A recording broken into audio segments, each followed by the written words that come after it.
தேவையான அளவு எண்ணெய் ஊற்றிக்கோங்க. அப்புறம் பட்டை, கிராம்பு, சோம்பு போட்டுக்கோங்க. அது கொஞ்சம் பொன்னிறமாக வந்தோடனே கொஞ்சம் நெய் ஊற்றிக்கோங்க.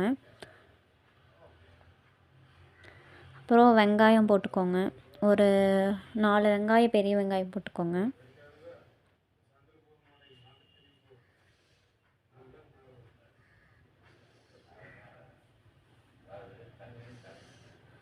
அதை வதக்கி விட்டுக்கோங்க.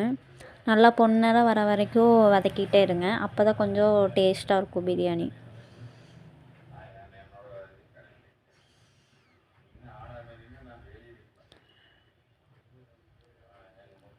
இப்போ பொன்னிறம் ஆயிடுச்சு. அடுத்து வந்துட்டு தக்காளி போட்டுக்கோங்க. ஒரு 3 இல்லைன்னா 4 தக்காளி வந்துட்டு பொடியாக கட் பண்ணி போட்டுக்கோங்க.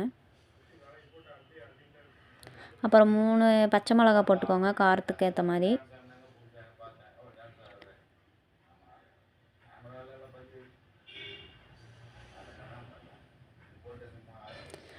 நல்லா வதக்கி விட்டுக்கோங்க. அதுக்கப்புறம் இஞ்சி பூண்டு பேஸ்ட்டு போட்டுக்கோங்க. நாங்கள் வந்து வீட்டிலே அரைச்சி போட்டிருக்கோம். வீட்டில் அரைச்சி போட்டிங்கன்னா கொஞ்சம் டேஸ்ட்டாக இருக்கும். ஒரு 2 ஸ்பூன் இஞ்சி பூண்டு பேஸ்ட்டு போட்டு வதக்கி விட்டுக்கோங்க.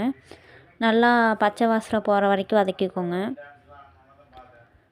அதுக்கப்புறம் புதினா போட்டுக்கோங்க. ஒரு கைப்பிடி அளவுக்கு போட்டுக்கோங்க புதினா.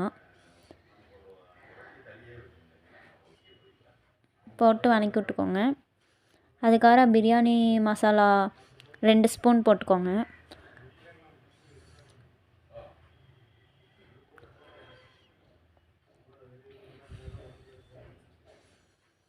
அப்புறம் கலருக்காக காஷ்மீரி மிளகாத்தூள் ஒரு ஸ்பூன் போட்டுக்கோங்க.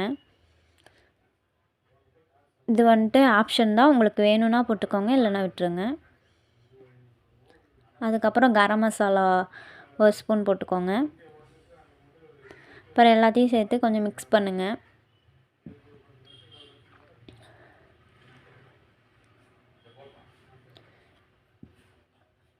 அதுக்கப்புறம் தயிர் 2 ஸ்பூன் விட்டுக்கோங்க.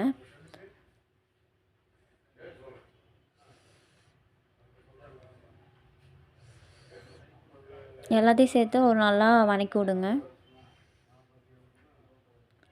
கொஞ்சம் கிரேவி பதம் வந்ததுக்கு உடனே எண்ணெய் பிரிஞ்சு வரும்.